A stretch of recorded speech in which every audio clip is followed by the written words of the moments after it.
आज शरद पूर्णिमा के विशेष अवसर पर लक्ष्मी नारायण भगवान की जय। और आप लोग कैसे हैं? आशा करती हूँ कि आप सब लोग बहुत अच्छे से होंगे, मज़े में होंगे। हिंदू धर्म ग्रंथों के अनुसार आश्विन मास की पूर्णिमा को, जिसे कि कोजागरी पूर्णिमा भी कहा जाता है, मनाई जाती है। माना जाता है कि शरद पूर्णिमा के दिन माँ लक्ष्मी का जन्म हुआ था। इस दिन धन की देवी माता लक्ष्मी और भगवान विष्णु की पूजा अर्चना करने का विधान है। शरद पूर्णिमा के दिन खीर का भोग लगाया जाता है। शरद पूर्णिमा में खीर का क्या महत्व है, इसके बारे में हम आगे जानेंगे। पुराणों के अनुसार, आयुर्वेद के अनुसार इस खीर का सेवन कई रोगों से मुक्ति दिलाता है। विशेष रूप से चर्म रोग के लिए ये बहुत फायदेमंद है। आँखों की रोशनी में सुधार होता है। वह ये खीर शरीर के पित्त को नियंत्रित कर गर्मी को शांत करती है। साथ में मन को ठीक करने वाली मानसिक स्वास्थ्य पर सकारात्मक प्रभाव डालती है। इस खीर को भोग लगाकर प्रसाद के रूप में खाने से धन की कमी नहीं होती और माँ लक्ष्मी का आशीर्वाद बना रहता है। वह परिवार में सकारात्मक ऊर्जा और खुशहाली का प्रतीक है। शरद पूर्णिमा का धार्मिक व आध्यात्मिक महत्व यह है कि शरद पूर्णिमा पर खीर बनाना और उसे चंद्रमा की रोशनी में रखना शुभ माना जाता है, क्योंकि मान्यता है कि इस दिन चंद्रमा अपनी 16 कलाओं से परिपूर्ण होकर अमृत वर्षा करते हैं, जो खीर में घुल मिल जाती है। ये खीर माँ लक्ष्मी को प्रिय मानी जाती है और उनका आशीर्वाद प्राप्त करने के लिए भोग लगाया जाता है।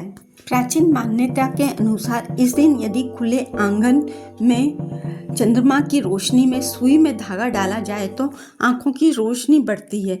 बचपन में हमने भी ये प्रतिवर्ष किया करते थे। खुला आंगन था, अब ये सब बंद हो चुका है। ना खुला आंगन होता है, ना ही कोई सुई में धागा डालता है। शरद पूर्णिमा की रात को चंद्रमा की किरणें अमृत के समान मानी जाती हैं। खुले आसमान में खीर रखने से खीर अमृत तुल्य हो जाती है। माँ लक्ष्मी रात भर भ्रमण करती हैं और शरद पूर्णिमा पर उनके प्राकट्य उत्सव के रूप में मनाया जाता है। इसलिए खीर का भोग लगाना शुभ होता है, क्योंकि चंद्रमा की किरणों के संपर्क में आने से खीर शुद्ध हो जाती है। कथा और आरती में कई कथाएं और आरती की जाती हैं, जिसमें श्री सत्यनारायण व्रत कथा व आरती ओम जय जगदीश हरे के साथ पंजरी, फल और पंचामृत का भोग लगाकर कथा की जाती है। वे शाम के समय माँ लक्ष्मी की आरती कर खीर को रात्रि भर चंद्रमा की रोशनी में रखकर अगले दिन खीर का प्रसाद सभी लोग ग्रहण करते हैं। शरद पूर्णिमा के दिन कही जाने वाली 2 कथाएं प्रमुख रूप से प्रचलित है। एक धनेश्वर नाम का एक ब्राह्मण अत्यंत गरीब था, लेकिन वह धर्मनिष्ठ था। वह उसकी पत्नी भी पतिव्रता थी। ब्राह्मण प्रतिदिन मंदिर जाता था और अपनी गरीबी के बारे में पुजारी से बात करता था। पुजारी ने उसे पूर्णिमा व्रत करने की सलाह दी। ब्राह्मण और उसकी पत्नी ने पूर्णिमा व्रत शुरू किया। उपवास रखते थे, वे स्नान करके भगवान विष्णु की पूजा करते थे और रात्रि में चंद्रमा को अर्घ्य देकर व्रत खोलते थे। कुछ समय बाद उनके जीवन में चमत्कारिक परिवर्तन आया और उनकी आर्थिक स्थिति सुधरती गई और वे लोग सुखी व समृद्ध हो गए। दूसरी पौराणिक कथा, जो कि द्वापर युग में यशोदा जी को कृष्ण भगवान ने सुनाई थी। एक साहूकार के 2 बेटियां थीं, दोनों ही पूर्णिमा का व्रत करती थीं। बड़ी बेटी हमेशा व्रत पूरा करती थी, लेकिन छोटी बेटी हमेशा संध्या के समय ही भोजन कर लेती थी, जिससे उसका व्रत अधूरा रह जाता था। कुछ समय बाद दोनों की शादी हो गई। बड़ी बेटी को स्वस्थ संतानें हुई, लेकिन छोटी बेटी की संतानें जन्म के बाद मर जाती थी। छोटी बेटी पंडित जी के पास गई और सारा हाल बताया, तो पंडित जी ने उसे बताया कि वह व्रत अधूरा छोड़ती है, इसलिए ऐसा हो रहा है। पंडित जी की सलाह मानकर अगली पूर्णिमा को उसने बड़ी श्रद्धा से अधूरा व्रत नहीं छोड़ा, पूरा व्रत किया। फिर भी उसके पुत्र ने जन्म लिया और जन्म लेते ही वो फिर से उसकी मृत्यु हो गई। वह बहुत दुखी थी।